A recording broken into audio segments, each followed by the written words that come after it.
Shalom saudara-saudari yang terkasih, tema renungan kita Yesus nama di atas segala nama yang dibawakan oleh Pendeta Drison Ginting.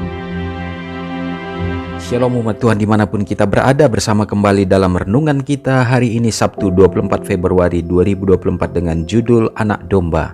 Ayatnya di dalam Ibrani 10 ayat 10. Dan karena kehendaknya inilah kita telah dikuduskan satu kali untuk selama-lamanya oleh persembahan tubuh Yesus Kristus.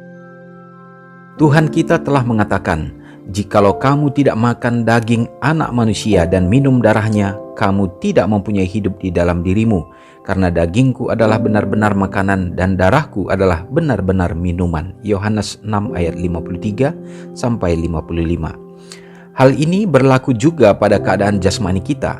Kepada kematian Kristus kita berutang untuk hidup di dunia ini sekalipun. Roti yang kita makan dibayar dengan tubuhnya yang sudah dipecah-pecahkan. Air yang kita minum dibeli dengan darahnya yang sudah dicurahkan. Tidak pernah seorang pun, orang saleh atau orang berdosa, makan makanannya sehari-hari, kecuali ia diberi makan oleh tubuh dan darah Kristus. Salib di Golgota tertera pada setiap ketul roti. Dan lebih benar pula perkataan Kristus itu berkenan dengan sifat rohani kita. Ia menyatakan, barang siapa makan dagingku dan minum darahku, ia mempunyai hidup yang kekal. Adalah oleh menerima hidup bagi kita yang dicurahkan di salib di Golgota, kita dapat hidup suci, dan hidup ini kita terima oleh menerima perkataannya, oleh melakukan perkara-perkara yang telah diperintahkannya. Dengan demikian, kita menjadi satu dengan Dia. Barang siapa makan dagingku, katanya, dan minum darahku, ia tinggal di dalam aku dan aku di dalam dia. Sama seperti Bapa yang hidup mengutus aku dan aku hidup oleh Bapa, demikian juga barang siapa yang memakan aku akan hidup oleh aku. Dalam Yohanes 6 ayat 54, 55, 56 dan 57. Untuk perjamuan suci, ayat-ayat ini dikenakan dalam pengertian khusus. Bila iman merenungkan pengorbanan Tuhan kita yang besar itu, jiwa menyerap kehidupan rohani Kristus. Jiwa itu akan menerima kekuatan rohani dari setiap perjamuan suci. Upacara itu membentuk suatu hubungan hidup yang olehnya orang percaya disatukan dengan Kristus dan dengan demikian disatukan dengan Bapa. Bila kita menerima roti dan anggur yang melambangkan tubuh Kristus yang sudah dipecah-pecahkan dan darah yang sudah dicurahkan, maka dalam angan-angan kita menggabungkan diri dalam peristiwa perjamuan kudus di ruangan atas. Kita menyaksikan pergumulan yang olehnya perdamaian kita dengan Allah diperoleh. Kristus dinyatakan tersalib di antara kita. Sambil memandang kepada penebus yang sudah disalibkan, kita lebih mengerti besarnya dan maknanya pengorbanan yang diadakan oleh Yang Maha Mulia di surga. Rencana keselamatan dimuliakan di hadapan kita, dan pikiran tentang Golgota menggugah hidup dan emosi yang suci dalam hati kita.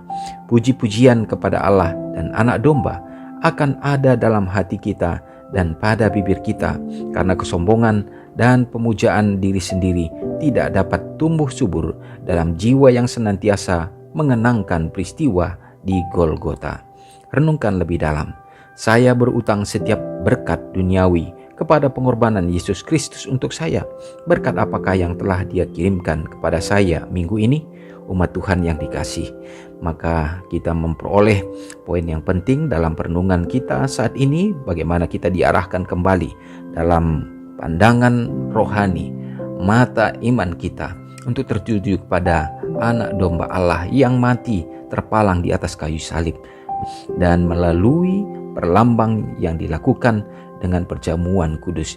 Maka pada saat setiap umat-umat Tuhan melakukan perjamuan kudus, mengingatkan kembali kepada Yesus Kristus. Makanya kita selalu melakukan itu. Perintah Yesus kita akan laksanakan untuk memperingati akan kematian Kristus sampai Yesus akan datang.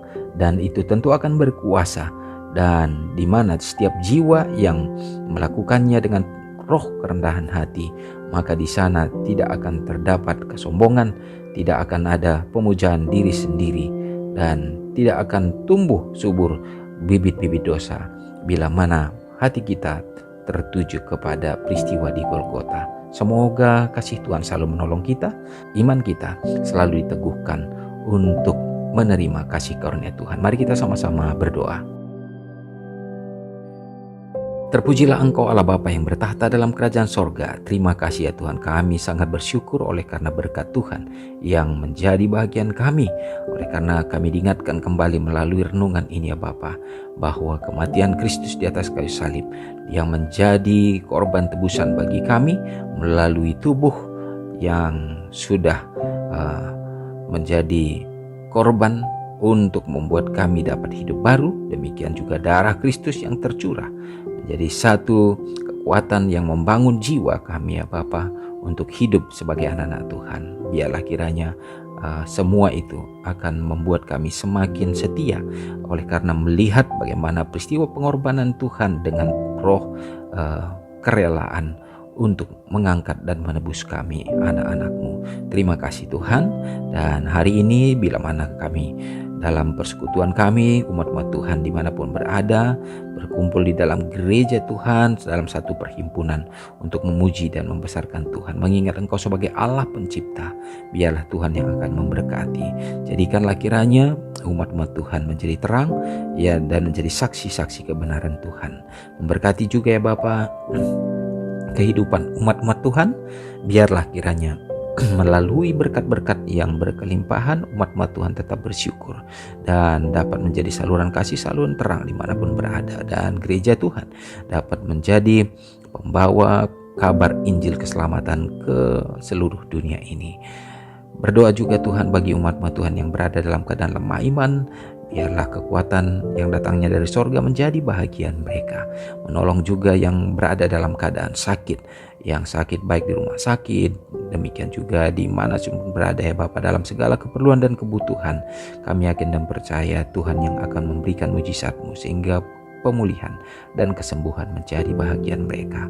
Berdoa juga bagi bangsa dan negara kami ya Tuhan. Kami berharap akan tercipta satu roh kedamaian sehingga melalui pimpinan yang Tuhan izinkan dapat membawa dan mengarahkan akan berjalannya roda pemerintahan lebih baik.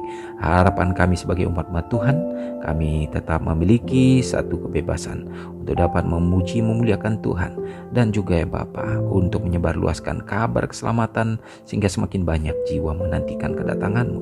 Terpujilah Engkau Bapa dan mengampuni dosa kami, karena doa ini hamba-Mu serahkan hanya dalam nama Yesus yang sudah menjadi juru selamat kami. Amin. Shalom saudaraku, selamat pagi, Tuhan Yesus memberkati. Ingatlah Matius 5 ayat 13-16. Biarlah kamu menjadi garam yang mengasinkan dan terang yang menyinari kehidupan orang lain. Jangan lupa subscribe, like, dan share ke seluruh dunia.